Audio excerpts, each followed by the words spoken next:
So, good morning mga idol.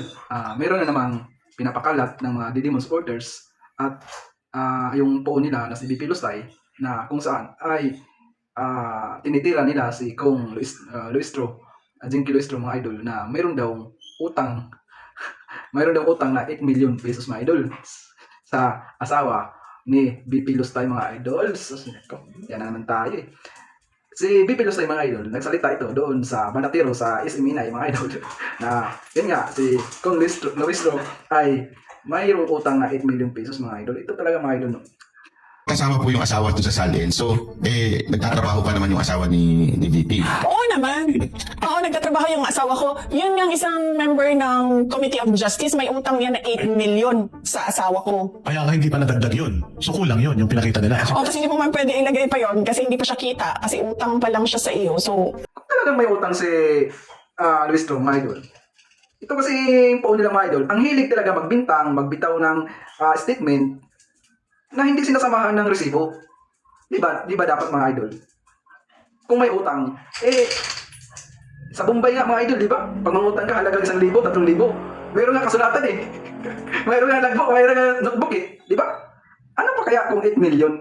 So ngayon mga idol, kung talagang totoo yung sinasabi ni BP Lustay na may utang si Kong Luistro, bakit hindi niya ipakita yung resibo niya? Imposible naman kung wala silang kasunduan doon, wala silang pinipirmang mga papeles doon na ganito, na nagpapatunay na si Kong Luistro nangutang talaga. Or yung asawa ni Kong Luistro nangutang pa talaga sa Duterte family kay BP Lustay. Di ba? Dapat, kung magsalita ka sa harap ng media, para paniwalaan ka ng mga maraming tao, hindi lang Didimon supporters ang maniwala sa iyo, BP Lustay, dapat ilatag mo rin yung resibo. Ganun, ang hiling nyo talagang magpakalat ng mga statement na wala mga resibo. Tapos ito yung mga uto-utong na Didimon supporters, kahit wala namang ebidensya na pinapakita, ay agad namang naniwala, sinishare, tuwang-tuwa pa sila. Bago kayo maniwala sa isang statement, dapat siguraduhin nyo na mayroon kayong konkretong ebidensya na pinapakita kasama doon sa statement na binibitawan nyo. Ganun yun. So, balikan natin. Sa statement ni BP Lustay sa SMNI na in-interview ng mga Banatiros o ni Bayadbay at saka ni Boss Dada, mayroon ng utang si Kong Jinky Luistro ng 8 million pesos. Although, kahit hindi naman binanggit ang pangalan ni Kong Luistro, pero ang pinapakalat ng mga Didimon supporters ay ang pangalan ni Kong Jinky Luistro, mga idol.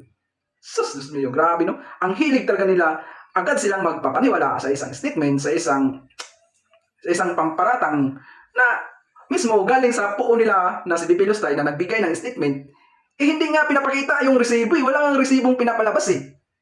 Tapos maniniwala ka agad. Di ba? Kung ako man po'y may pagkakautang, ako po'y nakikisuyo. Sana po ako'y mapadalhan ng pleading or entry of appearance o kahit na po anong papel upang atin pong maunawaan ang naging partisipasyon ng inyong law office sa fabricated cases of rape na naging kaso ng aking asawa. Pasensya na po, pero hindi ko po ito maunawaan. Pero rest assured po na kung may makikita akong papel na nagpapatotoo na naging bahagi po ang inyong law firm or law office sa mga kasong nabanggit, pagsisikapan ko po na bayaran ay sinasabi niyong utang. Hindi ko lang po maintindihan. Siyam na milyon daw po yun. Kung wala namang entry of appearance, wala ding pleading, para pong ang hirap maintindihan kung saan nanggaling ang siyam na milyon na pagkakautang. Ganon kabubo yung mga Didimon supporters, mga idol. Aray ko!